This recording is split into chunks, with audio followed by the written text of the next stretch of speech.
by 342 Productions and our friends at Wondery. Episode 16, Mr. Norman Powell. We taped this on Friday in San Francisco. Norm's a great dude, having an amazing season, averaging over 24 points a game this year. He gets into everything with Toronto, Portland, making his way to LA, gets into everything. We have a great conversation with him coming up. Before we get to that, our friend who I was also with in San Fran, Mr. Cam Johnson, is here. Came to hit some golf balls and decided to pop on the intro for a second. What's up, man? Yes, sir, man. How you doing? I'm good. How are you? We got to get into this All-Star discussion because I was with you all weekend, and there's a lot of discourse on Monday. A lot of commentary from all sides. You were a part of the three-point contest Saturday night. You obviously are an observer of everything that's going on. What is your overall feeling on All-Star Weekend? Does it need a fix? And if so, what is the fix? I think by nature of reaction and reception to how the recent ones, especially this one, has gone down, I think a fix is definitely in order. I don't think it needs to be anything complete overhaul.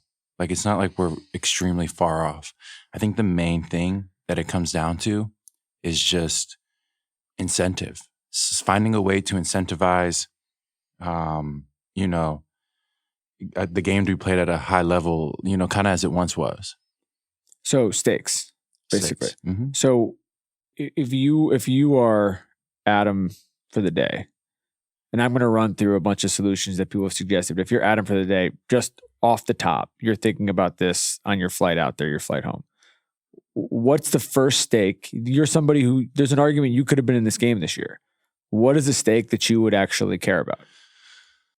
I think there's always a monetary stake, as they did with the NBA Cup, that motivates people. I think when you're playing...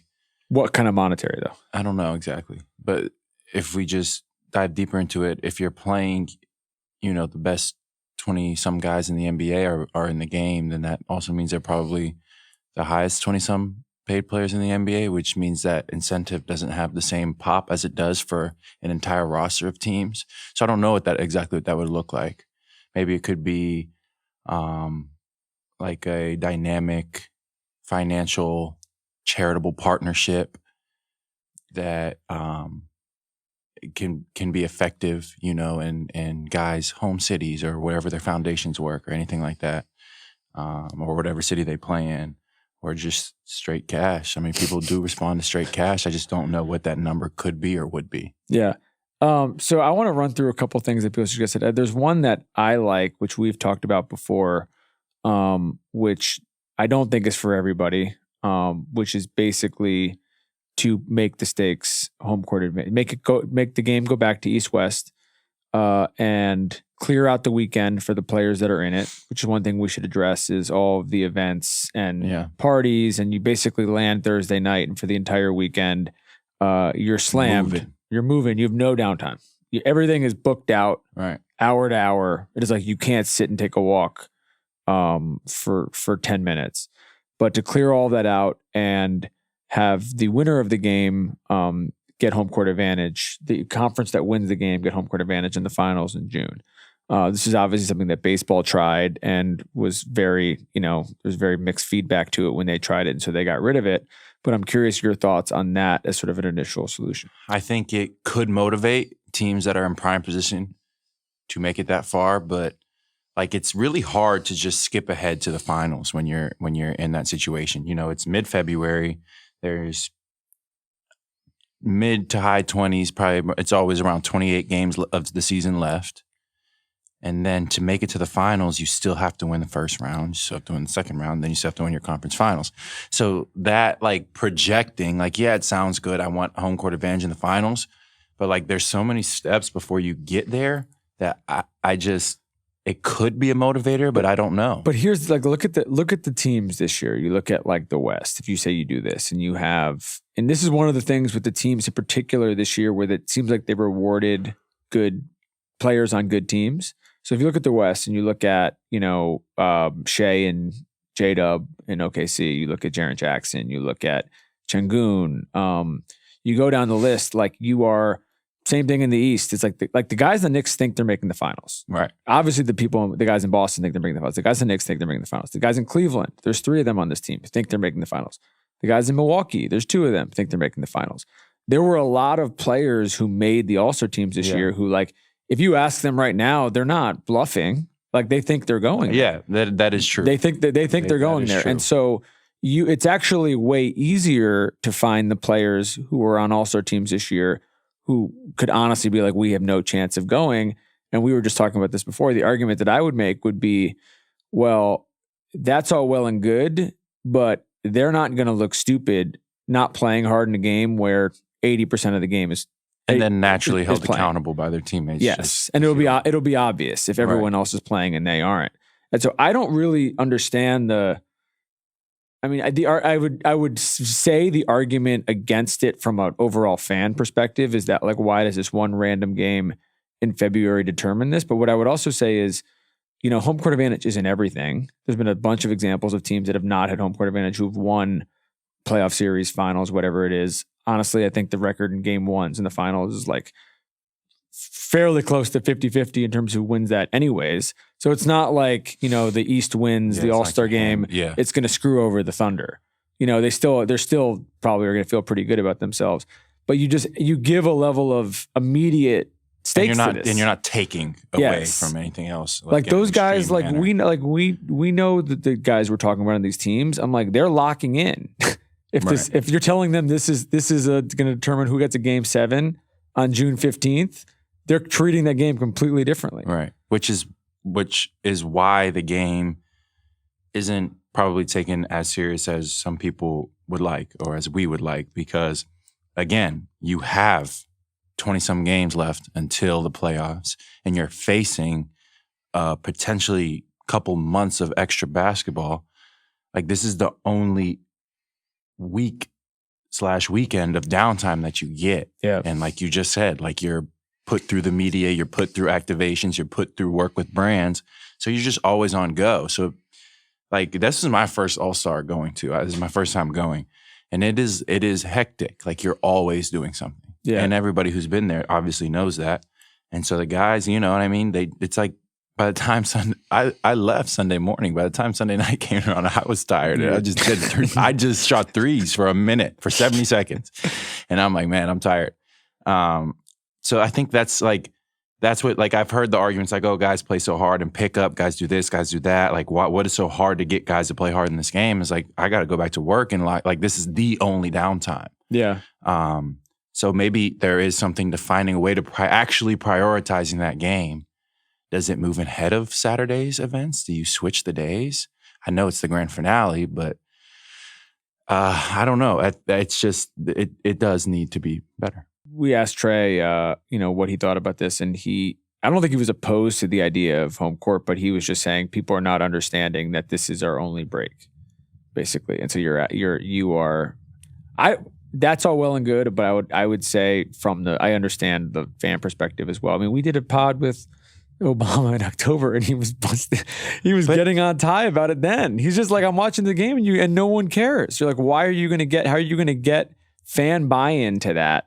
If it's very clear that nobody cares. You watched a little bit this on Sunday night, but you were working out. Yeah, I was lifting. I had it on. I was going to the gym, like, to shoot. I had it on, like, in the background. But it was a little bit more difficult to keep track of. Who's on what team, who's playing what game is it? It's just there. Yeah. One thing I thought was crazy from this past Sunday, J-Dub, Cade, and Evan Mobley, 3 All-Stars, played 6 total minutes. Between the three of them. Interesting. Played 6 total minutes. So they played fewer minutes than Zach Edey, for example. Yeah. Great rookie season. Yeah. Not an All-Star. Right. That feels crazy. Right. I just don't, the new format, I get the idea of trying stuff. Yeah. There's a lot of issues with the broadcast and everything like that too, in terms of what they were absolutely what they were showing and everything like that. But I'm just like, I don't understand how you have 3 players like this who are probably your new generation of young stars that you want to highlight, and they literally don't get in the game. Yeah. That feel like at a certain point you could make the argument, if you're going to do that, just don't have the game at all. Right. And just do other stuff. The bottom line is, like, that Sunday game is reserved for the actual All-Stars. Like that's what it should be. Yeah. And when it's at its best, it has been competitive and it has been a must-watch. So whatever we can do to get it back to that. And when it was at its best, it was East versus West, rivalries, this, that, the other. Guys, getting a little chippy maybe.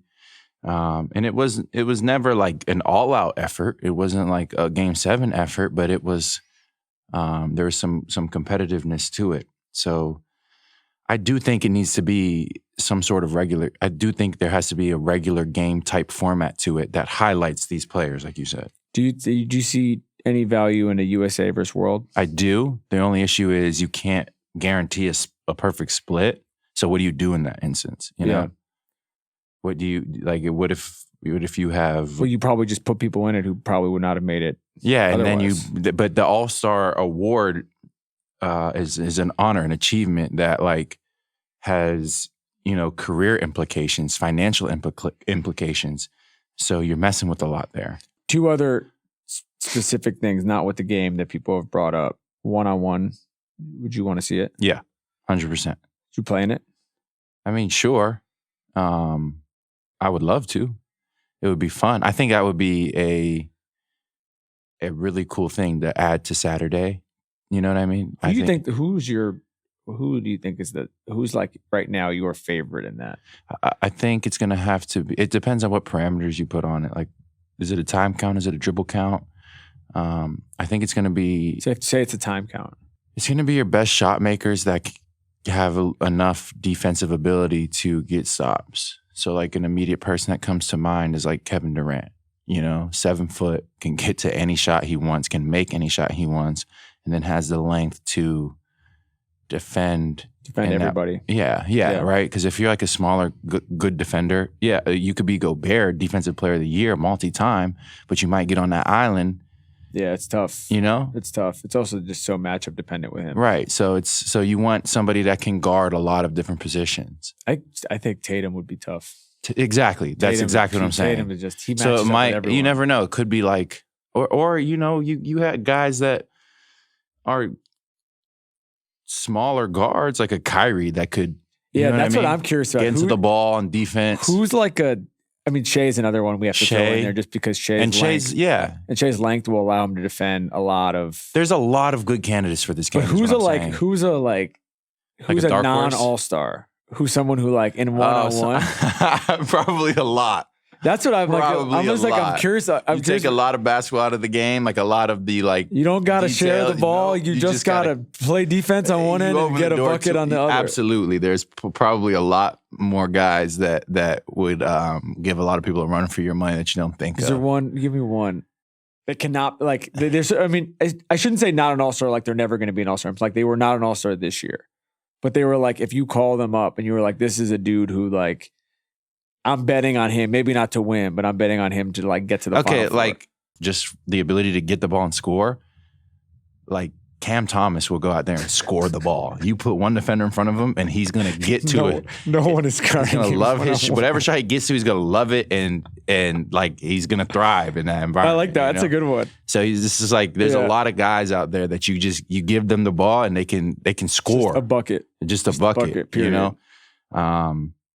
So I think it would be a great competition where it's like, and guys would have pride in it. You don't want to be out there getting barbecue chicken. You're on a real island. And I think guys would really sign up for it. Yeah. People have talked about like horse in the past. Is there any other fixes you feel like are obvious? Like if there was something like this to throw in or to change about a current event that you'd want to see?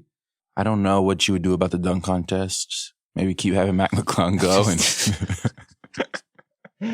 I don't know. He's unbelievable. Like, Stephon Castle's dunks were incredible too. Incredible. Like, yeah, it's just the craziest thing with Mac is he doesn't ever miss. Yeah, like he never. Oh no, he's an amazing dunk contest contestant. Like let's make that very clear. No, but I'm just saying, like even like as much as he's had success with this, I would want to like go back and look at this. Like I can't remember him like flubbing one of them, which is just it feels like. Human nature, no matter how good you are, you're gonna push yourself fuck up one. And you're His is just No, like he just goes out there, jumps and dunks it. He's like every time. extremely efficient. Like That's what he does. Yeah, Professional dunk contest champion. It's like Cam Thomas is like a professional bucket getter. Mac is a professional dunker. Yeah. Horse could be interesting. I feel like you would be good in horse. Yeah, but I wouldn't throw it in there quick. Then I just think you're reaching. You're like, you seem desperate when you start throwing in horse. I think you start with one-on-one. The problem also with horse is the nature of horse.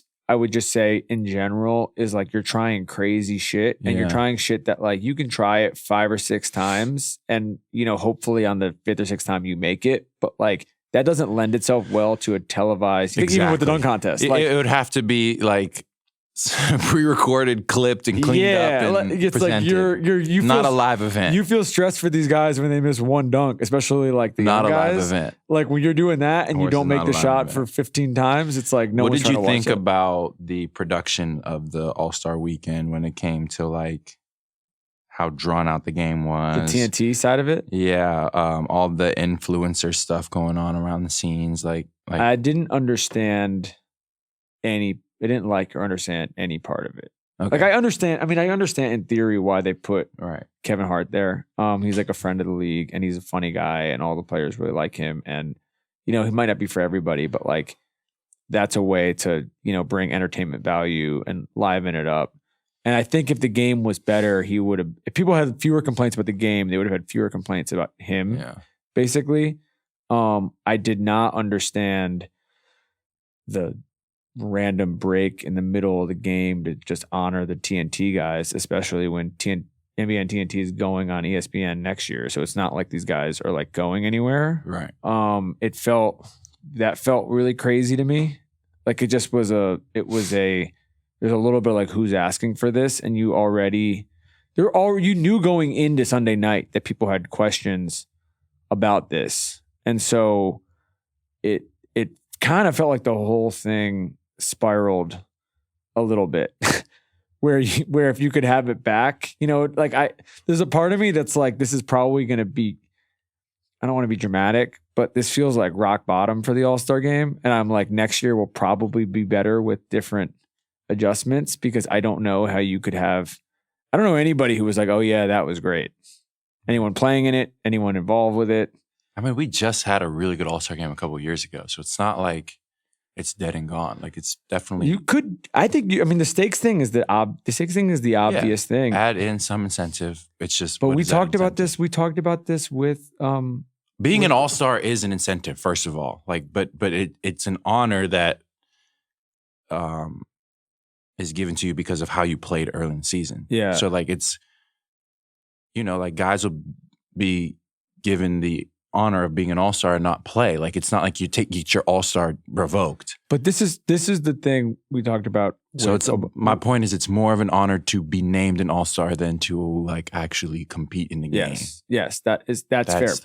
But what we talked about with Ty and Obama was he was saying this, and what Ty was saying from his own experience being on the team is basically that he's like, I'm a younger guy and I'm following the lead of everyone else. And if everyone else is like, we're going to go out there and we're just going to kind of like, fuck around and like get our shots off. Yeah, he'd look crazy if he was like picking up full. And so that's where it gets back to, whether it is the financial thing, whether it is the home court, having like a defined stakes that everybody from the top down is like, I'm going to be pissed if I lose. Or at least the top. Yes, but from the top, like if that exists at then the top, it would trickle down. Yes, if it exists at the top, then the young guys are going to be playing even harder. Right, they're going to be fully locked in, and that's just where the league has to look inward a little bit about the.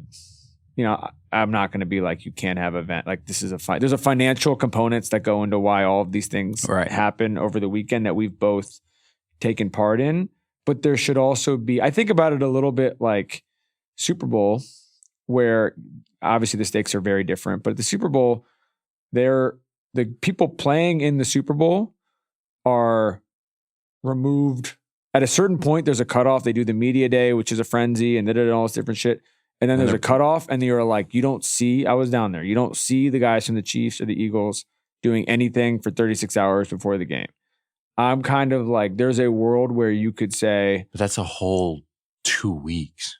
oh, I between know, games. I know, and the scale is different, so that's why it's a little apples to oranges. But what I'm saying is, like, if you had a thing where it was real stakes and you actually wanted this game to matter, you could say, all right, get everything out of the way Thursday night through Friday at like 8 p.m. or whatever it is. And then, you don't need 3 full days to lock in, but then treat it like a real game. And then treat it like a thing where you are being like, oh, you have the coaches in here, they're going and prepping in a real way. And they're like I guarantee you those coaches, if it was home court advantage, are treating that game differently. Especially given who the coaches are. They're like they're treating this like it's a bigger game than basically anything. And so there's just is a level of, like half measures that I feel like it's in right now. And they may not care. Like they're probably like, I don't know, the ratings weren't great, but there's also like, sometimes this is like people complaining for the sake of complaining. So it might not be, Which people do. Yeah. It might not be that big of a deal, but it isn't it's frustrating when you have that level of talent and like showmanship there and everybody leaves with like a weird taste in their mouth. Like that feels like a thing you should figure out how to not have that be the case. Right.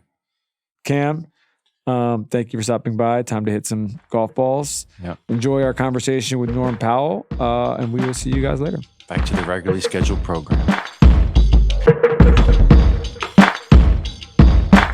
Mr. Norman Powell, Sir. live from a undisclosed hotel room in downtown San Francisco. What's up, man? Oh, man, nothing much, man. Just excited to be here. Excited to be a part of All-Star Weekend out here in SF. Looking to get things going. So you got a whole crew here. Yeah. So walk us through the logic of how you decided who to bring. Oh, man. What goes into the sprinters, like just the vibe of bringing everybody up. Honestly, there was no logic. Once like my family, my friends, my loved ones are all like super, super supportive of me. And once the name starts getting mentioned for like All-Star and 3-point competition, everybody was like, they're coming out. Like, it doesn't matter what it is. It's like they're coming out. They're not missing it. Especially this is year 10 for me. My first time able to participate in All-Star Weekend. So it literally was just like selected for the 3-point contest, or if you get selected for All-Star, we're there. So then from there it was just like figuring out how to accommodate everybody. But all my boys was like, I'm getting my time off. If I don't get my time off, I'm getting fired. To be out here in the support. So I have 16 people with me. That's crazy. Yeah. I will say one positive. I'm guessing most are from Cali. Mm-hmm. So the one positive is that. Yeah. Like if this is in Boston, this is a whole different. We have to travel super far. But only I would say 5 people had to travel out of state to come. That's perfect. So it wasn't bad. My boy is in the military, so he got his time approved and flew out from Virginia. And then one of my boys is in Vegas, and then my older sister and my nephew and her husband flew out from Arizona, from where they're from. I want to go back a little bit. I want to get back. I want to go to San Diego. I want to start. We feel like we got to start from the beginning because hopefully you've been doing more stuff with us, on the show moving forward. But I feel like for the first one of these, it was important just for everybody to get your whole story, because I think even a celebration like you're mentioning with your friends and family here, a celebration of what you've done this year, what you've done the last couple of years, it's been a long time coming, and there's been a really just incredible sort of like journey to get to this point, and I feel like even just kind of like walking everyone through that at first would be fun. First of all, what was the San Diego hoop scene like? San Diego hoop scene was interesting. Growing up, I felt like it was big. I felt like we had a lot of players coming out of there. One of the biggest names was Jeremy Tyler. When I was in high school, middle school, he was #1 player in the country. During my class, we had Angelo Chol, who was top ranked and one of the top players in San Diego. Dominique McGuire was out of Lincoln, where I went to high school. So it was very, very competitive, and it's like what you wanted to do. That's how you got your name on the map. Were you playing any of the LA teams, any of the other SoCal teams, or was it kind of like sort of separated into your own little, your own little mix? It was very separated. You know, I remember growing up, and all my coaches and stuff were saying that we couldn't go compete in LA because those guys were super tough and we were San Diego soft. This is where the chip started. You can't play with these LA guys. Literally. So when I was playing for San Diego All-Stars for AAU, you know, and all the coaches were saying that we weren't ready for that brand of basketball. So anytime like we went up to Cal State Dominguez Hill or Cabrillo in Long Beach and everything, like, I had a chip on my shoulder to go prove a point. We weren't afraid of LA guys, and they couldn't compete with us down in San Diego. So there was definitely some rivalry stuff going on, especially from the coach's perspective. Did you know Kawhi at all at that point? Like when you were in high school? Not super like personally and close like we were when we became teammates, but my mom and his mom were friends. So like knew about each other. But I didn't officially meet Kawhi until I was in high school. Your high school was a football school, right? I was reading it was like Marcus Allen, Terrell Davis, yeah. So did they ever try to? I'm always curious with certain guys, like I don't know if you even have any interest in it, but like you probably could have played. Oh yeah, they were recruiting me, and I actually wanted to play football growing up. LT, LaDainian Tomlinson was my favorite running back. So when the Chargers were in San Diego, I was like big time Chargers fan. And when I got to high school, I played Pop Warner for a little bit. But when I got to high school, the coaches were trying to recruit me to play wide receiver. But I told the coaches they need to pass me the ball at least 3 out of the 4 downs or I can't go play. Yeah. Like, give me the ball. Yeah. And the coaches looked at me like I was crazy because we were a running back school too. Like we had some really good running backs. We had a good QB and we had one good wide receiver, Victor Dean. But I was like, I'm not going to play, give up basketball to play. You're just like straight up, this is a numbers game. If I'm not getting... As soon as I said that, the coach was like, you know what? Good luck with basketball. We can't do that. That's funny. It is funny. We did an ep. We were talking before. We did an ep with Des, Bain, and Jaron a couple weeks ago, and Des was talking about not even in high school because he went to like a tiny high school in Indy or in Indiana, but he was talking about going to SMU and how it was like such a football school. And how basically like nobody, like girls would come up to him and they would ask if he played football and he'd be like, no, I play basketball. And they would just walk away. But it's like when you're at that thing where you're like, oh, they're so known for one thing and you're doing the other thing. You just are like, you're like every day it's like the quiet dealing with the reality of the situation. Yeah, definitely. And everybody, especially when I was growing up, everybody had like a football body, I guess. Is so what they say. So they were all like, oh, you playing football? Oh, you play for Lincoln? Oh, what position you play? Like, no, I don't play football. I play basketball. Like, oh, you play basketball. Oh, okay. Like, whatever. You like talk to the coach. Yeah. I would just talk to them. It's not my problem. Yeah. I can't have this conversation anymore. So how did you end up at UCLA? UCLA was an interesting story. So growing up, I was a Trojans fan. My uncle was a big USC football fan. And actually, when my mom, she had a big interest and love for track and field. So she forced me and my 2 older sisters to do track and field growing up. And that's where I met Reggie Bush when I was really young. And he used to give me piggyback rides around the track. And so, and him going to USC along with my uncle, I wanted to be a Trojan really badly. I wanted to do both sports. My high school coach coached Nick Young. Oh, wow. When he was in high school and he ended up at USC. And then DeMar DeRozan was one of our favorite high school players growing up. So we used to watch his Compton highlights and everything. And then he ended up going to USC. So I felt like there was like a trail leading to be a Trojan. And my uncle was a big influence on my life, a father figure for me. And he passed away. And from that point, like, he got me started in basketball. And when he passed away, I was deciding on giving up the sport. Because the love and everything, was built and started with him. And I didn't play well when I finally decided to play basketball again because I wasn't working out, doing anything like that. And when USC had started to recruit me, they came back out during some AAU tournaments and I played terrible. And they told my high school coach that they were going to pull my scholarship because I'm not the player that they thought I was. So they had already made the offer, but then because you were just going through this sort of traumatic time in your life, they yanked it back. Yeah, and I don't know if they knew. Like, I don't want to like throw it as like, oh, sure. like they're just like, oh, like, no, we can't have Norm Powell. Like, I don't know if they knew what I was going through personally. But how I ended up at UCLA was because like through that time, UCLA stuck it out with me. You know, they were super supportive of me and my family. They said, like, we know who you are. We know the character you are. Like, we have your back, whatever you need. And kind of that loyalty while here in USC, you know, pulled that scholarship, ended me being a Bruin. I think that, you know, the USC sort of personal connection aside, did you have a desire to stay in Southern California? Because I was asking about San Diego State too, just in terms of like, did you want to be near your people, or was it sort of, or were you sort of like, you know, I'm going to look across the map and whatever feels best, I'm going to roll with? Well, my uncle passed, I was in high school, so I think that was a big factor of me staying close. And SDSU was actually my first official scholarship offer, but you know, grow up in San Diego, I feel like, you know, a lot of kids want to experience something outside of the city that they're from. Yeah. And I love San Diego State. I wanted there. I went to like every single game that I could. They were crazy fans. Yeah, and they always had tickets for me, you know. So that's where I got to see, you know, Y and James compete. So it's kind of crazy that you know, I'm on the team with them now because I was watching them when I was in high school. But I wanted to get out of the city. I wanted to have my own experiences of from college. My oldest sister went to University of New Orleans for track and field. So I wanted to get out, but be able to stay close to where my family could still come see me. And if anything, you know, it was a quick, you know, 2-hour drive down there. Yeah, and UCLA is the gold standard of gold standard pedigree wise. Yeah, you get best of both worlds. You get education, and you know, you're in the spotlight to make it to the next level in any sport. So when you get there originally, what's your sort of first adaptation like to the campus?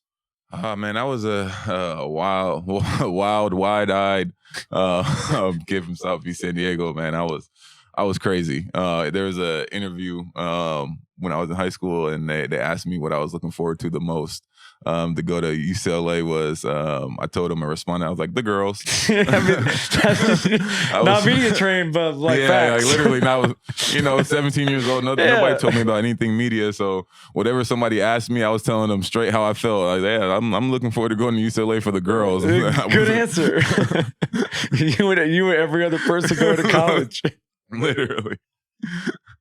Yeah, it was crazy, but just going on campus, just seeing the history, seeing like how big John Wooden was in that pyramid of success. You know, it kind of set the focus, you know, on you're here to achieve greatness. You know, you're trying to be remembered. You're trying to have your name in the history books, and you just want to be a part of that storied tradition, you know, and leave your mark on the UCLA basketball program. And I was really locked into that, but yeah, it was just amazing, you know, to be able to put those 4 letters on your chest, and you felt that as soon as you stepped on campus. But you had a little bit, because I was reading about this, just sort of like getting ready for our convo. You had a little bit of rockiness at first with the coach, right? Yeah, Coach Allen. Yeah, and so you were kind of like, I don't know, and then he got out of there, and it. I mean, it's interesting. Now that I'm older, you know, I can be more mature about the situation. Like obviously, you know, as a kid coming out of high school, you know, you're always like, oh, I want to be one and done. You know, I think I'm good enough. I have a follow up on this, but keep going. Just like, oh man, I can be one and done. Come in here, do my thing. They were recruiting me. They like really saw me as like a Russell Westbrook type player. Like they always were comparing me to him. Like my athleticism, the size, the quickness, our game too, attacking in transition, getting to the paint, dunking, everything like that. The energy that I brought to the game. So that was my focus. Like, okay, 1 year, 2 years, like I'm out of here. I'm going to the league. Yeah. So I thought that was going to happen, and the things that were told to me, you know, didn't come to fruition. So you know, I slowly, you know, saw my role and stuff change, sitting behind the older guys my rookie freshman year. And then going into my second year, we had the #1 recruiting class, which had Shabazz Muhammad, Kyle Anderson, Jordan Adams, Tony Parker. So I went from starting like the first 10 games when Shabazz was suspended with the NCAA. And then when he came back, it just felt like the coach was trying to look for a reason to take me out the lineup because I was playing really well. And I actually made a boneheaded play against LMU and fouled a dude at the end of the game and brought him to the free throw line with like 4 seconds left, and we lost the game. And after that game, Coach Allen called me into his office and basically told me that I wasn't going to be a starter and coming off the bench, and that's when he started Shabazz. So like my draft stock and everything that, you know, you paid attention to on NBA Draft Net out of college, you know, you see your stock start to drop, then your role start to diminish. So you know, I was thinking that it wasn't going to be possible for me to make it to the NBA. And I wanted to find a new start for me, and I was thinking about transferring back home to San Diego. But Tyus Edney, one of the UCLA greats, he was a big brother to me. He kind of like pulled me in and gave me the big brother talk about sticking with it, sticking through it, and everything, ended up working out for me in the end. Do you feel like that was your first exposure of a thing? We'll get to this later on with some of the pro stuff, but your first exposure to the having to fit into the reality of the situation of where you are and who your teammates are, and almost like a pecking order thing. Because I do feel like it's a challenge sometimes. It's obviously a thing with every one of you guys in high school, but in college sometimes like you can kind of be blessed in college, and then you get to the pros, and all of a sudden it's a whole different beast. Start all over. And so it happened to you early, so you got to sort of learn this early. Yeah, I think honestly, my 4 years there like really helped me prepare for the next level. I'm just going through it, starting at the bottom again, trying to figure out how to make an impact and get minutes and earn your way there, to the coaches' changes, to the different players coming in, whether it was a new class or guys transferring in and transferring out. I think it definitely prepared me. The role changing, the politics of basketball at that higher level when it comes to really winning, and what goes behind the scenes and everything. I think it really helped me like mature early. Obviously it was tough in the moment being on your own in college and trying to navigate all that by yourself, not being able to, go home and have those sit down conversations, but pick up the phone and call my mom and my boys and stuff, and like, ask their perspective on it. But it was definitely an awakening for me, to see how this is really how the game goes. The Westbrook comp is super interesting, but I'm also like, you're in the 3-point contest tomorrow. You're one of the best 3-point shooters in the league this year, and you have been, for the last couple of years. Was this a little bit of a wake up call for you too, in terms of changing your game and just being like, I need to be somebody who has to emphasize, sort of like my long range game rather than just being, the most athletic guy in the court and the guy that is sort of like the most sort of physically dominant presence on the court? Yeah, honestly, I didn't really put much focus on like I have to be a strong 3-point shooter in college. Honestly, I was just focused on getting on the floor. Like I was always like super into like my work ethic and development of my skills and stuff like that in the off season. Like when I was in college, when we got Coach Alford as a new coach, he like forced me to go back home for a summer because I stayed up at UCLA the whole time working on my game, going to my classes in the summer and everything. And when we got Coach Alford, he was like, "You're taking a summer session off so you can go back and be with your family and stuff. Like it's okay. Like you can take your foot off the gas just a little bit." But I still wasn't a good 3-point shooter by numbers my 4 years in college. It wasn't until getting ready for the NBA draft and going through the combine where we really worked on my shooting and making a change like after I got drafted. Because if you look at like my photos or highlights of me in college shooting, like my shot was a slingshot way back here. And I used to jump super high on my threes. Like I was shooting a pull-up jumper, shooting on the way down. But the change for my shot really didn't take place until going into the draft and getting drafted to Toronto. So was it did you sort of make that shift pre-draft, or was it when you actually, because I want to ask you about getting to Toronto, but just like, was that a thing that you kind of acknowledged ahead of time, or you got there and they were like, we need to work on some stuff? Yeah, we acknowledged it, but once you get out into the draft, you have such a small window, to prep, the workout, to get ready for these workouts with these teams that it wasn't like we're like, okay, the change that needs to happen to make your shot better. But right now, like we're not going to make that change today. Like we're gonna get you a ton of reps, like your form, making sure everything's consistent, because that's what you need. Like when you're going through these pre-draft workouts and like having your draft day, like you want consistency with your shot, just to show that you can make shots. So we didn't make any changes. We just got super focused on reps and building the mechanics that I already had out. And then once we had time in the summer, was when we were going to start making those changes to like my mechanics and how I shot the ball, and like changing my foundation of my shooting. But going through it was just like, no, we're going to get you a ton of reps so your shot's at least consistent when you're going through these drills. We did an ep a couple weeks ago with Austin Reeves and Duncan Robinson, and we were talking about the bias, if you want to use that word or whatever word you want to use, but against the older guys in school, like the 4-year guys, the guys who, like a guy like Austin's a great example, who just like, dominated in college for his last 2 years. And he did force his way to LA, but he was also like not going to be a first round pick. Yeah. And then you look what he's doing now and you're like, this is somebody who should have been a top 5 pick, top 10 pick, whatever it may be. And a lot of that is just because they're like, his growth is already stopped. Yep. He's been here for too long. Did you feel any of that yourself? Oh yeah, for sure. I mean, that was like one of the main knocks, especially coming out. Like, you always heard about like, oh, the NBA wants younger players. Like, the older and older you get, that the more and more that window's closed, because they feel like once you're a senior, you've had 4 years to develop already. So like, where can your game go? And I was definitely a part of that. I saw articles like so much that like, I wouldn't be able to be a solid scorer or somebody that could make an impact offensively. Like, my calling card was just going to be defense, like a Tony Allen type player. No knock on Tony Allen, but that was my my draft comparison coming out of college. But I was definitely in that viewpoint of an older player, 4 years. You've been through it all. Like, there's no more development. My shot percentages didn't get much better. Probably like a percent or two. Like, I still probably shot like 29-30% from 3. Yeah. So I was definitely in that light, and it definitely weighs on you as a It's player. Interesting that the teams keep making the same mistake.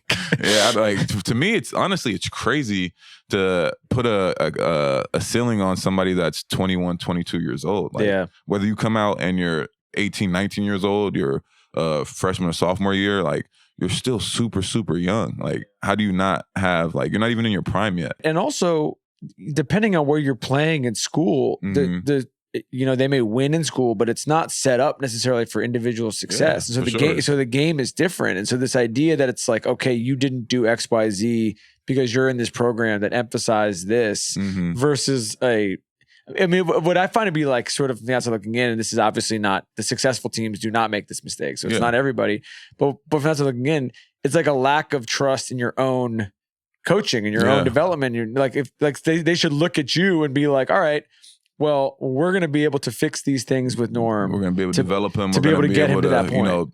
Build him into this player that, he has the attributes. He has the physical, ability, we're going to be able to, we get him in the gym. Like, what is his character like? Is he going to be a guy that works hard and is going to be able to, take constructive criticism and kind of reinvent his game for the NBA level? If so, then like, let's take a shot on him and see what we can do. Yeah. But I don't think people look at it that way. I don't know why. Like, I feel like there's a lot of guys, especially like ones that I came up with in Toronto, Fred, Delon, Pascal.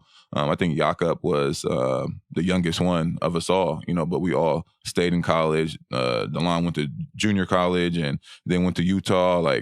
And I think Toronto did a great job in drafting older and giving us a shot on more mature players because they were focused on winning a championship and didn't want to have to go through the full development of, a younger 18, 19-year-old guy. And they took a shot on the older guys that've been through it and matured a little bit more to bring them into the fold of what they were trying to do out there. But I think like more teams like that are starting to see that their success in drafting guys that are a little bit older, just for the development side of things. So I was going to ask you about when you get to Toronto, what do you learn from Kyle and Demar specifically, at least at first? Biggest thing with them was how to be a professional, how to take care of your body. I just remember being in high school and my coach used to tell me like, oh, like you got to stretch, you got to do this, you got to make sure you're ready to go. And I'm like, man, I'm gonna be all right. I'm just gonna dunk everything anyway. Like, what are you talking about, man? Like, I can get up off these bleachers right now, no stretch, no warm up, and windmill. What are you talking about? Like, I don't need to do any of that. But when I got to the NBA, being around those guys and working out with Demar before we got to training camp because his trainer Chris Farr did my pre-draft workouts and along with AJ Diggs, who I work with now, but he did like my draft day and everything like that. So I was really close with Demar coming in my rookie year. But being a professional, taking care of your body, and sticking to a routine. Like those guys were really, really, really routined, and how they approached every single day. And that's something that I learned from them early on. We've done a few eps with Demar over the years, and I think the thing he's a humble guy, so he doesn't like to talk about it himself. Mm-hmm. But the thing that everybody obviously just talks about with him in particular is just the footwork, and like that is a thing that you don't walk yourself into. That's drilled time and time again, and you have to, and it's just amazing, in a league of the best guys in the league.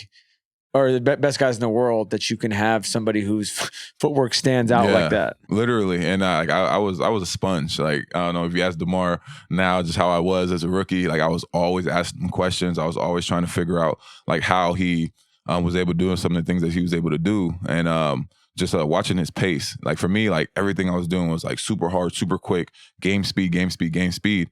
And one thing about DeMar and his footwork, it's super slow. Like if you watching him like build out like his workouts, like everything is like super, super slow. And I'm like, bro, like how does that even work? Like how do you get that off? You know, because like it seems like you're just BSing through a workout. You know what I mean? Just like shot fake, spin, step through, throw up a layup. And I'm like, but like, you got Euro step super hard. I get on the rim, layup, man. He's just going through things so like it's so detailed in his approach. And like he's like used to tell me like he'll probably spend like 10, 15 minutes just on one spot working on one specific thing that he's trying to improve upon and just like build it out that way. But I mean, it works. The deception that he has.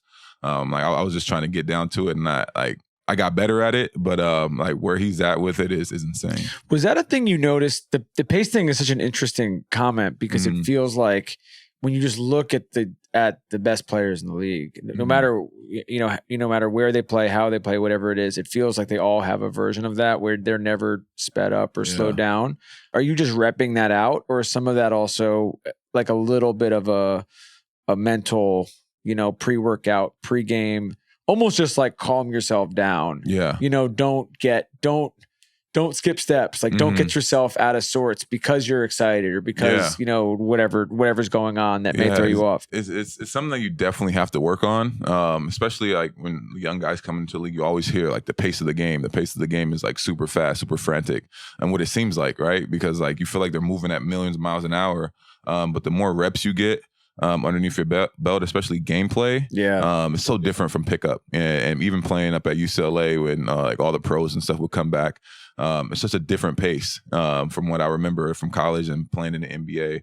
But it's something mentally that you have to like prepare yourself for and be ready for, because like once the game starts slowing down and like us players understand like that saying the game slows down. It's not like we're moving slower, but like the reads and like you can kind of like predetermine and see like how the defenses are shifting and things like that, so you can kind of like premeditate your next move and how you're gonna attack.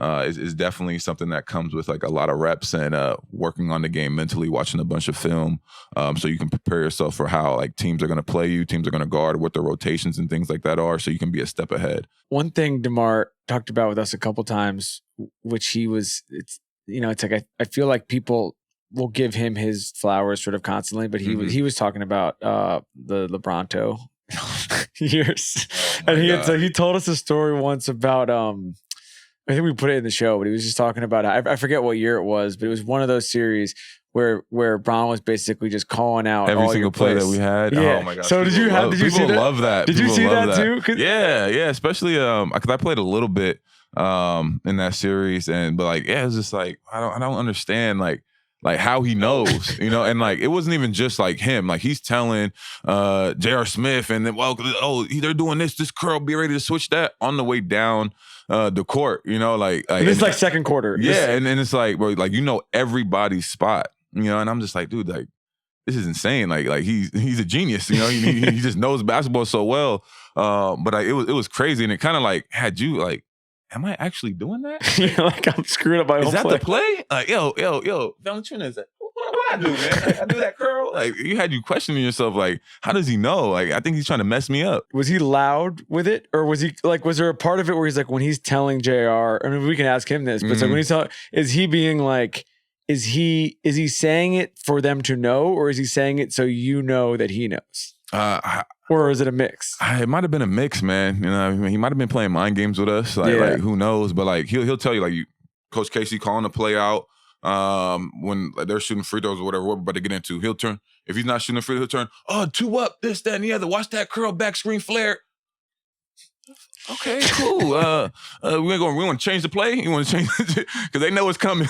I was gonna say there's like at a certain point you're like, let's just reboot. Like, let's just run it away. Run a simple drag string. Let's change it up, man, because he knows that play's coming. So that's not gonna work. Now that you've had a little bit of sort of time since this window, as you're coming into your own in the league, and then we get to 18-19, we get to this year, which just from a pure talent standpoint, which we're going to get to, is just an incredibly loaded team at the time, and even in retrospect is even more loaded. What did you guys learn? What do you feel like you picked up from those series that helped you going into a title run? I think just sticking with it, man. I think honestly, just the daily grind of it, figuring out like how to win and like what it takes. Like we were so close, especially my rookie year, man. Like thought we was going to the finals, man. That was one of the best years. These are good teams. Like we went to Game 6 against the Cavs, and like we had Bismack Biyombo, we had DeMar Carroll, we had Corey Joseph, T. Ross, Colin DeMar doing their thing, Patrick Patterson, James Johnson. We had a really, really, really deep team, and we played them so well. I kind of felt like we got cheated. I won't say too much, man, but I felt like we got cheated. I wonder what's the statute of limitations on fines. Oh man, I don't know. I mean, this is years ago, so I don't know if they can. But yeah, I mean, I thought we were. Oh man, that one kind of still like stings a little bit when we talk about, especially me and DeLon Wright, super close. So when we talk about like our rookie season and going to Game 6 in the Eastern Conference Finals against the Cavs, I thought we had it that year. But just learning from that, and then obviously that pedigree that was brought in with Kawhi and Danny. Yeah. And what they brought to the table, and the game and stuff that they learned from Pop and everything in San Antonio. You just learn that anything can happen in the playoffs. It doesn't matter what the series looks like. Like you can make a change really quickly. So when the Kawhi trade happens, just when he gets there, with your history with him, what's your initial thought? I was excited. People were kept asking, like, okay, well, like what's Kawhi like? Like, how do you like talk to Kawhi, like see, like it was like we're cool. Like I wouldn't say he's my best buddy. And I'm like, hey, Kawhi, he's like a cool dude. like we like his boy Jeremy Castleberry hosted me on my recruitment trip during San Diego State, doing my official visit and stuff like that. So the connection was there. But we were cool. My rookie year when they played in San Antonio. Kawhi hit me and was like, yo, like whatever you need, whenever you're in San Diego, like hit me up, we can get in the gym and things like that. So the communication and the support was always there, and welcoming them into the fold, just getting them acclimated, answering questions about what the city's like, where to go, where to eat, what to expect. But yeah, everybody was like super like, okay, like Norm's close to him. Like Norm can get the ins and outs of Kawhi. Yeah, literally, I like that question was asked in like every single like media interview that I had. Like, oh, like you and Kawhi are friends. Like, what was that like? What's your relationship like? And I'm like, yeah, we're cool. Like, I don't know what nice you want to say. I think sometimes people don't, and this is not unique to him. They don't know how to handle somebody that just kind of shows up and does their job and doesn't talk about it at all. Mm-hmm. They don't do anything extra. Yeah, They're not about the extra, not about the show, the flash and everything. Yeah. Like I'm here to do my job. I'm here to play basketball. And like I'm here to be the best player I can be, and that's his approach every single day. The thing that sort of like the thing with with LeBron and the mind games, thing that everyone always says with Kawhi, they just talk about until you have to play against him how strong he is. Oh my gosh, that's the thing that people like. Oh, everyone says it. Yeah, man, them shoulders is crazy. like he was the first player I've seen kind of like stand up LeBron in transition. Like he tried, like LeBron going down on the right side. He tried to like, shoulder hit him, and Kawhi just like boom. I'm like, damn, a brick wall right there. But like he's so strong. And then like everybody talks about his hands. Like as soon as he puts the hands on your hip and is telling you where to go as the defensive player, like it's crazy. And it's like, damn, like this is what the league is, man. Every player is like this, but nah, he's a freak of nature. He's a freak of nature. So when he comes to the team originally. This is a loaded team, which we're now.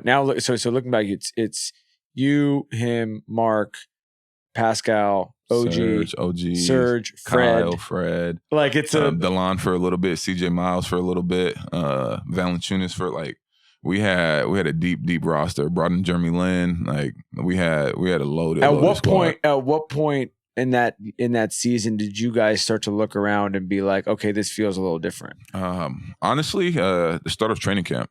It was just a different. Mark came in February, though, right? Mark came in February, but our team we still had JV, we still had CJ Miles, we still had that bench mob from last year. Pascal was stepping up and being a starter, but you still had me, OG, we still had Serge, and so we still had a deep team. I think the trades later on in the season, and like the veteran and like what Mark brought defensively and offensively, like took us over the top. Yeah, but the feel. During training camp, having Danny and Kawhi there, like you saw the immediate impact of like championship caliber play, and the level of focus and the level of a competition that was brought to that training camp. It was like, dang, like this year is going to be different. I don't know if it was like, oh, we're going to win a championship, but it was like this year's going to be interesting. It's funny. I get to see OG a lot in New York now, and he has a lot. There's a lot of what we're talking about with Kawhi and him too, and that he's a super funny dude. Like I got to spend time with him because he's really close to Mikal. He's a super funny dude, and he just has. He seemingly has no interest in doing anything but going and playing. Yeah, literally. And then like hanging out with his friends. Yeah, it's funny because like now me and OG are super cool and like he's super funny. He always like sends me these like one-off texts randomly throughout the season, and especially when I was in Portland and got traded from Toronto. But like he at first he was like, I was like, man, I don't really like OG. Like he's so weird, man. Like he's just so like. I just thought something was off with him, But once I start to be around him and like see his like personality, I'm like, okay, I get it now. Like I get it, and we started to be like closer and friends, and then having more conversation. I'm like, dude, this dude's actually like extremely funny because he's like, hilarious. Like he's like passive aggressive. And like kind of an asshole, but like he's also funny as well. And like his one-off words and remarks that he makes, and you can't do nothing but laugh because like you can't tell if he's serious or not because he just sit there like,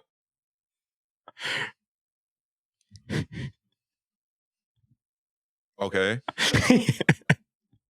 I'm fine. Are you fine? Like I'm like, oh. No, it's funny because you should start watching if you don't already. Start watching his post-game interviews. Well, that and the Knicks social media shit because they basically will do these things. I was watching one today actually. I'm going to butcher it a little bit, but they do these things. It'll be like Valentine's requests, and it'll be like Josh has something with his kids, and Jalen has something nice, and Mikal has something about his mom, like wholesome. And then OG will have like some one-word thing. Yeah, literally.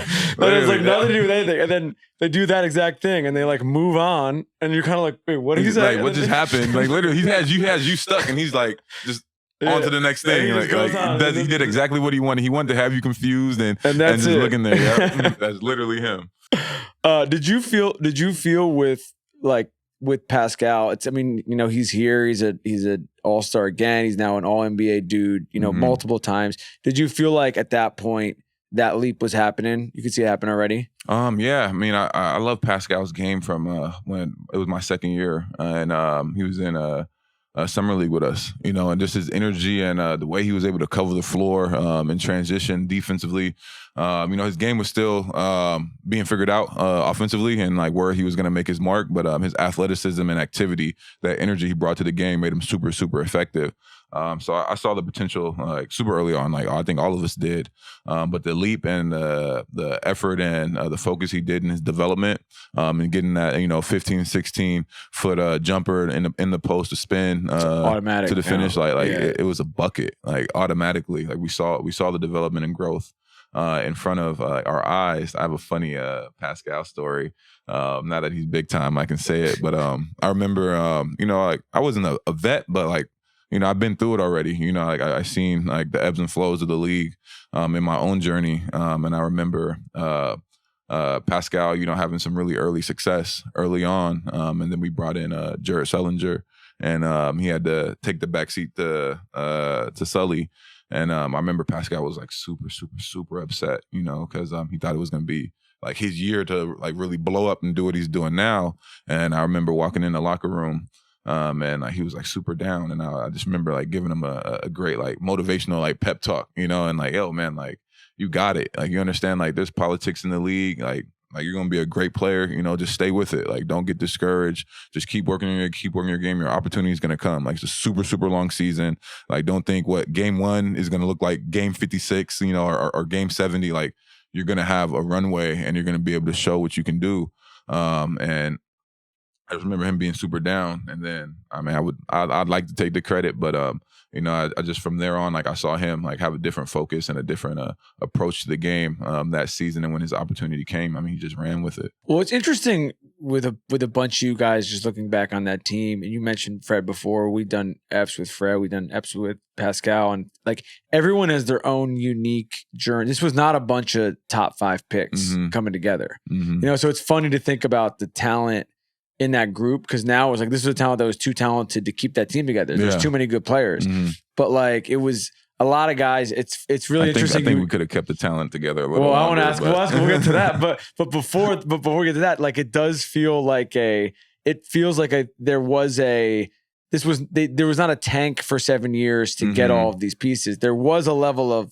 You mentioned, it was interesting you mentioned before about Toronto's development, about their ability to find guys like you who, is a mid-second round pick, find guys like Pascal who hadn't played that much organized basketball really, and bring everybody to that level. Yeah. And maybe there's like a bond that comes from that, of everyone sort of being in that same boat. Yeah, definitely. Going through it, because we're all in that, like you said, in that process, like we were trying to figure out how we were going to stick. We knew the numbers of like what it looked like being a second round pick, being a late first round pick or whatever it was. You knew that your window opportunity was very small, and you knew that you had to really earn your keep and earn your spot. And like at first, going to my second year, me and Freddie came close through that bond in summer league, being 4-year guys going through it. He was undrafted, the talk was, should I be taken at the 46th pick or should I just go undrafted? What is better? But, having that same type of intro into the league, we bonded really quickly, and having that same like mentality and approach and that grit and toughness and being that underdog really built our friendship. And then it was Pascal and Jakob that came together, and they were like super close and going through it as well. And it just like came together, kind of like that storybook that everybody talks about, like, oh, it was a perfect, storm and everything like that. But it really was. And we were able to grow together. We were able to go through the hard times together. We were able to cheer each other up in those tough times and, celebrate the moments of achievement. But it was a very special time and moment in the Toronto days. Are you surprised at how it all ended? Yeah, I think so. We talk about it still. The fans talk about it still, especially that year after we won the championship and going through the bubble and being right there, taking the Boston series all the way there, and then being super close to going back to the finals to that following year, playing in Tampa. And just the way it was, and the talks and stuff that me, Fred, Pascal had about, kind of taking over the reins of the older guys. We didn't sign back Mark and Serge, and then it was just Kyle, and we were kind of on that like, all right, like it's time for us to really step up and like do our thing, because if you look at it that season, like when me, Pascal, and Fred started and played, like we played really, really well together, and OG as well. That 4-man group, we always just talk about, man, we get a good center, we get a good big, like we're going to be able to do some real damage here. And everybody was super shocked when I was traded at that deadline. We kind of thought that no smoke to Kyle, he's great, but like it was kind of like, yeah, it's our turn now, But yeah, we were like super like taken back. I remember Fred called me at 2:55 and was like, hey bro, like what it looked like how's it going, man? Everything good? I was like, man, I just got off the phone with my agent. They said nothing's happening. I get off the phone with him. It's like 2:58 now. Deadline's in 2 minutes. Agent tells me again, like, yo, like nothing's going on. Like you safe in Toronto. And then my trainer AJ come out. It's like 3:01, and he's like, yo, Portland. And I'm like, what? Like, nah, what you talking about? Nah, like I just got off the phone. They said I'm good. Then next thing, as soon as he said that, my phone blowing up. Boom, boom, text messages, calls. Like had Bobby called me, had Masai called me, had Neil called me, had my agent call me back, and everybody like I'm just like, bro, I don't know what to do. Like what call do I pick up? Like I don't know what's going on. And then I got traded to Portland, and it was crazy. It's like nobody thought I was going to be traded, especially with the way I was playing. Like, what happened in those 4 minutes? Yeah, I have no idea. I don't know if like Portland was like F it, we'll give you what you want. But I got the call. I was like, I'm good, I'm safe. I took an exhale. You know, once you exhale relief, like then the shock comes from actually getting the news. But it was crazy. Yeah, it was a crazy time. Did you feel like? Did you have anger in the moment? Did you feel like you were sort of excited for the new opportunity? Like, what was your sort of headspace at outside of the initial shock and the reality of like, I got to move? I was sad, honestly. I think that was my initial feeling and like thought process. Like, I was like, man, this is really over, you know. And I really didn't expect it because I always had the mentality and like the mindset of like I want to be that player that stays with an organization his whole career. I feel like a lot of guys have that. I was like, if I get an opportunity like to play the way I can and know I can make an impact, like that's gonna happen for me. And I got that chance, you know, during Tampa. Like I was averaging 25. I was shooting almost 50% from the field, 40-something% from three. We weren't winning because like everybody was hurt or out with COVID, but like I was producing at a really high level. It was a weird time. Yeah, it was like how are you making judgment off of the COVID Tampa bubble game? Exactly. So I was like, man, like everything was starting to come together the way like I envisioned it and how I wanted it. And then like when those guys came back, I was like, I hold down the fort. Me, Kyle, and the guys that are playing, we hold down the fort. They come back, like we're gonna take this thing to where it needs to be. So when I got traded, like I was really hurt. I was really emotional.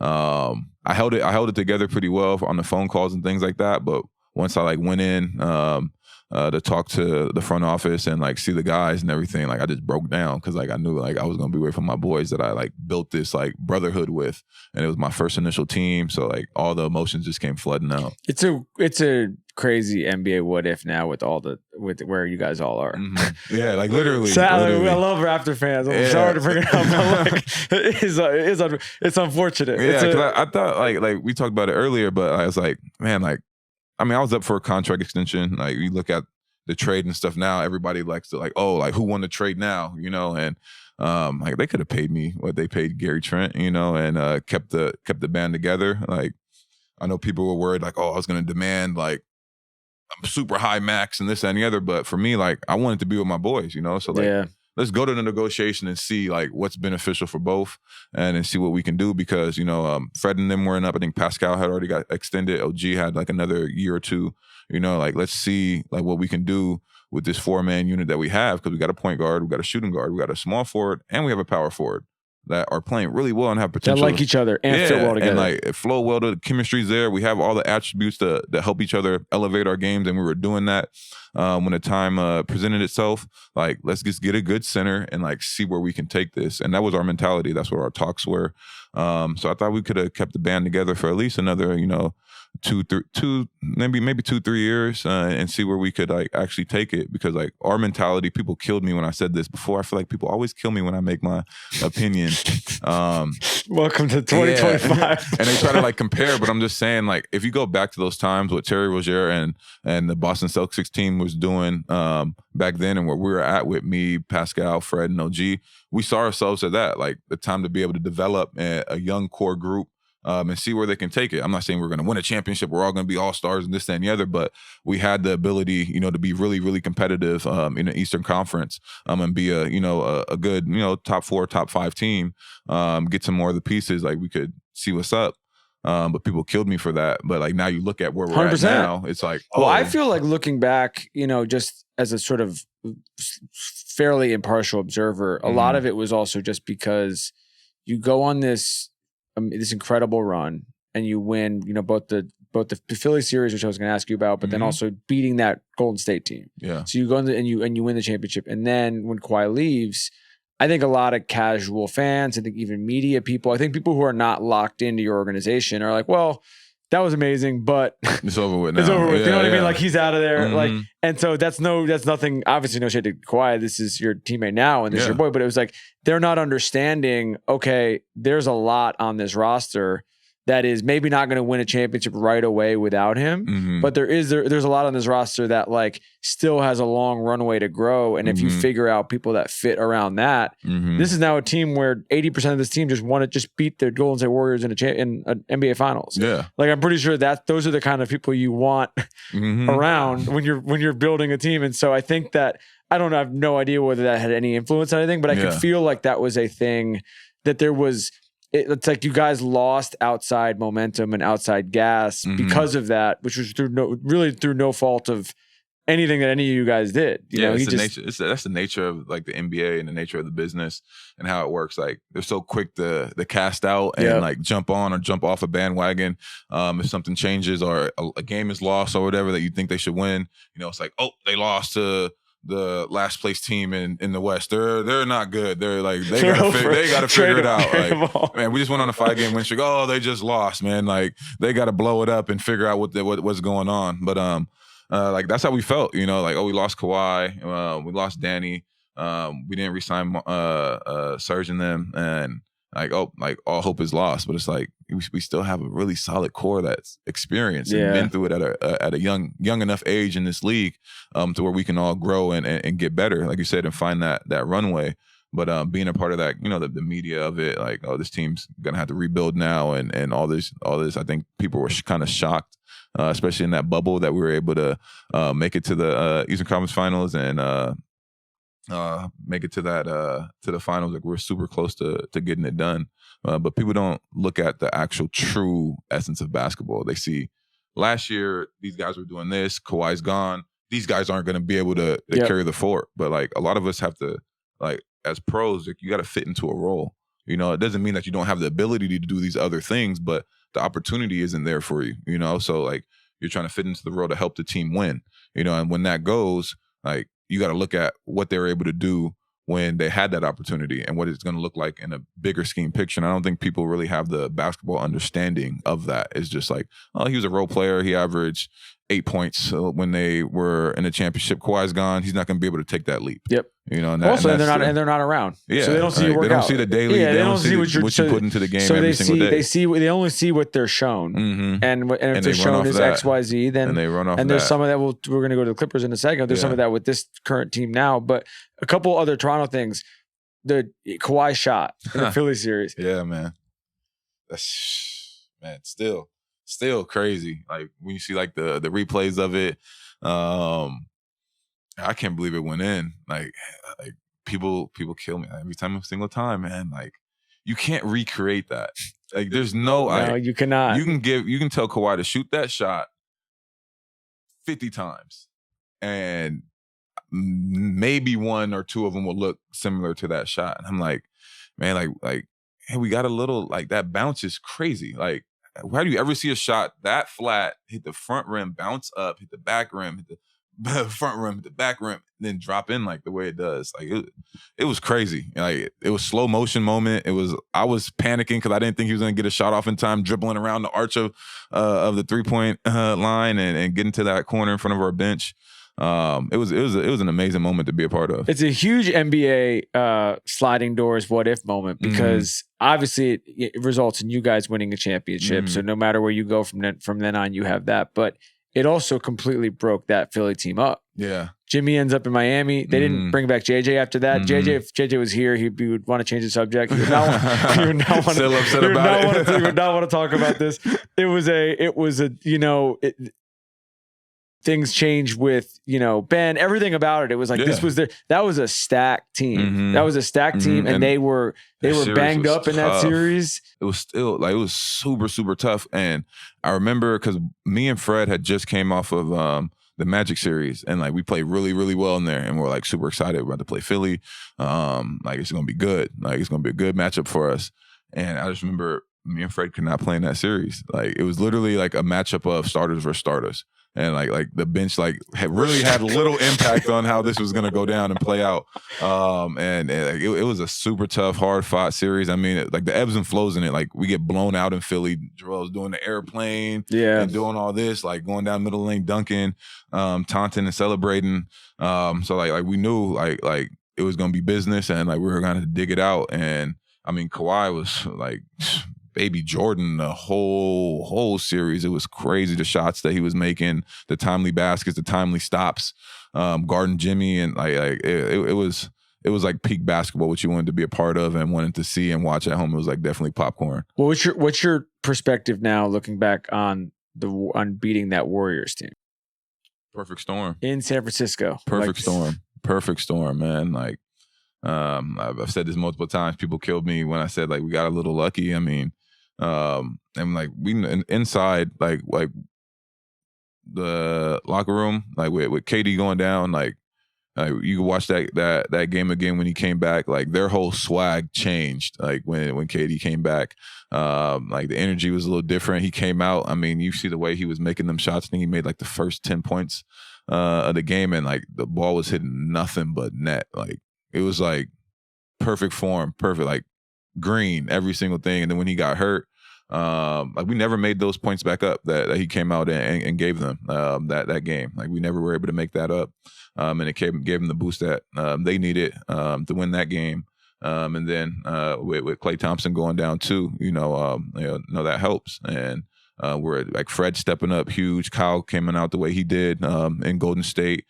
Serge playing a huge role. Mark doing his thing. Pascal was like on demon time that whole series. It was great basketball. It was great basketball, but I think those injuries for them definitely like shifted how they played. It was even in a loss, it was a transcendent Steph. Mm-hmm. He's had a lot of them, but it was a transcendent Steph performance. For sure. I mean, we were boxing one in them. Like when you see a boxing one in the finals, and then when KD went down, it was triangle and two. Like you're seeing this is what you did in college and high school, and Nick Nurse brought that out in mid finals. Like now we're boxing one in them, we're triangle and two, we're running, jumping. Like we're gonna have these other guys beat us, but it was a great moment for basketball being played. It's also funny when you look at you look at OG, you look at some of the guys defensively. You look at Kawhi, who you're throwing at him, and being like, oh yeah, not individually it isn't working, so we got to go do this. We got to switch it up, because like I mean that's peak Steph. He's flying off screens, he's shooting things off balance, off the dribble. He's shooting it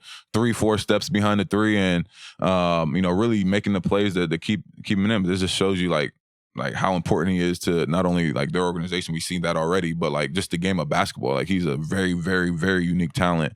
And it was definitely like a puzzle trying to figure out how to slow him down. What did you learn in the Portland experience? That my game can travel. I think that's one of the biggest things. Like you always hear guys, going to a different team, different organization and not fitting, and kind of like their game drops off, or they're not the same player that they were with their previous team, and like the fit just wasn't right. So that's something I was really, really worried about, because like you see guys playing super well, and it's like, what happened to him? He's not in the league anymore, and like you look at the numbers when he was traded. I was really worried about that, really concerned about that. But I think for me, just knowing that my game can travel and I can play literally in any system, and I can figure out and be effective, especially with guys like Dame and CJ, and like their history that they had together built in Portland, and how dominant they were with the ball, and just being able to play off them and still be effective and still make an impact. I think definitely helped like my confidence in myself as a player, and help like grow my game in different ways, because I was in a totally different system that I had to learn, and totally new guys that I had to figure out and how to play with, and I was able to do that. The game being able to travel thing is so interesting, because do you think that now that you've had this success in LA, that sort of outside of the injury, right when you got there, sort of seamless transition to LA was sort of helped by the fact that you had this buffer in between? Yeah, definitely. Going with Terry and his offensive mind as a coach, and I think it also helped that I got Chauncey as a head coach before getting traded to LA, because the system that he implemented when he came to Portland was literally like identical to T. Lue, and it makes sense because they're boys Yeah. and how close they are. And he was underneath T. Lue's belt as a Clippers assistant coach, and he brought the offense and the defense to Portland. So when I got traded, it was like, oh, I know this play. Like I know the reads, I know the looks. So them being close and talking, I'm sure they had a lot of conversation about me. So it was super easy transition for me. They're interesting now. They've been playing tough the last couple months. Yeah, like man. those guys they're playing hard. Mm-hmm. I think both of them like they're such gritty, and super competitive players when they were growing up and in the league, and they're super competitive against each other. Like you can see that, and I think Chauncey's doing a great job. They have a super young team. I know people were like jumping down his throat super early on when they're losing, but I thought they started the year off really well. But like he's done a great job in development of those young pieces and getting them to play a certain brand and style of basketball. What do you think you were most surprised about being teammates with James that you didn't know until you actually played with him? He's actually super funny, man. Like he's hilarious, and that's something that I didn't know because like you only know about the media stuff from like being afar. I was never a teammate with him. I was never really around him like in the summer and things like that. You just know what's being put out by the media and like how he is, and he's a locker room cancer and this and the other. And he gets there the first couple times and he's already making jokes with people in the locker room, and that's just like his personality. Like he says like one-liners, like he has movie references and things like that.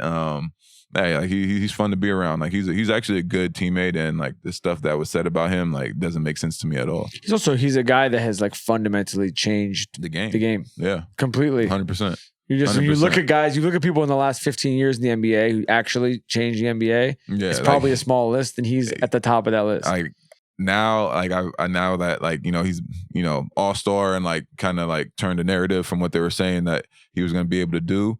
Like my algorithm on Instagram is showing a bunch of James Harden, prime James Harden, and like you see like Utah and Milwaukee and different teams like guarding them and like shifting how they like dude like.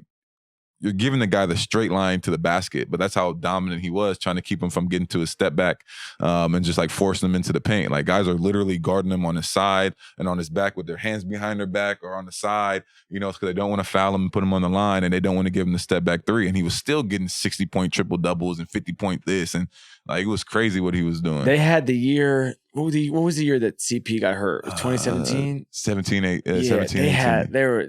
That team, they had them. It's crazy. They had the foot on the neck. Crazy. And that's just him. But it just goes to show, like those injuries can like really change, like the face of a series, and how you play, and it put a lot of pressure on him, to be able to carry it. And he was still doing it. He was still doing it, and the team was super competitive. But like I said, like CP not getting injured, like I think changes the dynamic of like the series. So your season. I think you should have been an all-star. Trey Murphy does the intros, comes on the show a lot. Yeah, I saw that. Trey came on. Trey came on. I appreciate the love, and he was like, I've been wanting to say that to him. I was going to say it next time we saw him. Unprompted. He was just straight up. He's like, I got to take. He's like, I played against Norm Powell. Like, that dude should be an all-star. Yeah, man. I appreciate the love, man. I saw that, and I wanted to give him a shout-out. I was going to wait till we played against him again, but that was love. I saw that clip. The numbers, so 24 points a game, you're fifth in the league, catch and shoot threes. I saw this thing earlier today. Basketball Indexes are rankings of players who've improved their playmaking the most in the last year, and they have all this different sort of shit they put into it. Mm-hmm. You're number one on that list, which is dope. Great to be number one on any list like that. Mm-hmm. What do you sort of? You said I was number one in what again? This is playmaking. Okay, from so all the people Index. that want to DM me and talk mess, there you go. Number one in playmaking. Thank and this you. is advanced stats. Thank you. Advanced stats, man. Listen and watch basketball. Yeah, this is advanced stats. This is not points per game. People always killing me about my playmaking. Number one. There you go. Number one. We can add all these things together. So what do you attribute? What has allowed this all to happen? I think it's the opportunity. People ask me that all the time, man. And like I said, like if you watch when I had the opportunity to be the main guy on a team, whether it was a stretch of games, 5 games, 1 game, my production was always there. And I prepared myself. Like I said, I might have been insane. Like I thought I was one of those guys. I thought I was one of them. I could be at that level. And I worked out every single day like that. Like I was going to be the number one option. Like I was going to be a guy that was relied upon every single night. And I was just waiting for my time, waiting for my moment. And it came in my 10th year, being on teams where you got to fit into a role, like I said previously, and wanting to win a championship. That's more important to me than being the guy that scores 25 a night and score 30 and 40. Like, I want to win. Like, my favorite player, Kobe Bryant, was about winning. You hear the quote about him, you don't care if he has to wave a towel, be the guy at the end of the bench, as long as my team is winning. That's the most important thing. And that was my approach to it. But this opportunity now has allowed me to really put my full game on display, and what I'm able to do on the basketball court, and how I've prepared myself really my whole career, but these last 9 seasons in the NBA, preparing for this moment. And I've been able to step into it and do what I knew I could always do. I'm curious. So it made a lot of like media stuff when there was the whole like addition by subtraction thing. But like, I think the only thing I wanted to ask you about this, like my perspective on this is like, what professional athlete doesn't feel that way? Mm-hmm. No matter what. You have to have that. You have to have that. Like I said, Kobe was a big mentor and influence on me, and he talks about, you got to have an ego. You got to have an ego that you want to be the best, and that was my approach. Like, I want to be the best. Like, it doesn't matter what happens, come hell or high water. Like, this has to get done. I want to be successful. That's was his quote, and that was my daily approach to it. It was no shot, against PG. My rookie year, I got to guard PG in the playoffs and changed that series against Indiana, and he gave me a ton of love and respect for, not backing down to the challenge and picking him up full court, being physical with him. So I mean, like he helped me in my NBA career, and people thought I was like talking negative and down to him, but I wasn't. It was like this is my moment, this is my time. I saw it as addition by subtraction, and being able to come in and step up and play a role that I knew I was going to be able to play. And along with the other guys, like, we all had to fit into a role. Me, T-Man, Amir, Zoo, really, being role players and helping that. We have 4 superstar, all-stars, Hall of Fame players on that team, like, how can you not have to, take a back seat and let these guys rock out? But seeing the guys Russ and PG leave, we knew Kawhi was going to be out for the first part of the year. It was like the perfect moment for us to show what we could do. And you just have, and we've talked about it in the last hour, but like, you've had this unique perspective where you've had to live this, you've had to see this a lot in different situations. Mm-hmm. So you've had to be in a spot where you're working out every day, what you can do, but maybe the minutes aren't there, or the minutes into the game aren't there, or whatever it is. And so this is just, it's like you've been built for that quote because you've actually seen it before. Yeah. It's not like this is your first time. It wasn't into the situation. Yeah, it wasn't new to me at all. Like I said, I feel like my career has been super interesting, that where the things that I went through at a young age and throughout the course of my career, like, has helped me learn and develop and see things before I actually had to go through it, and had prepared me for those moments when it came up, and I knew how to navigate and be ready for it. And like, this was just another one of those things that were like, I've been through this, I've seen it before. It's not deer in headlights type thing, it's how do I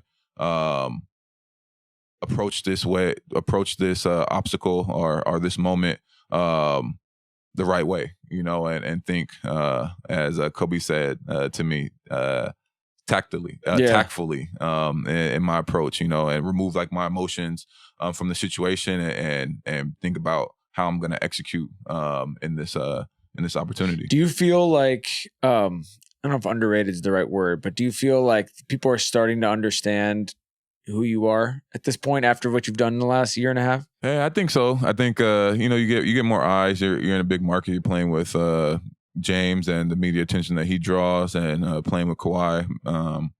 You definitely get more eyes and attention, and being able to step up in this role. I wouldn't say I'd probably say like underrated and underappreciated. Yeah.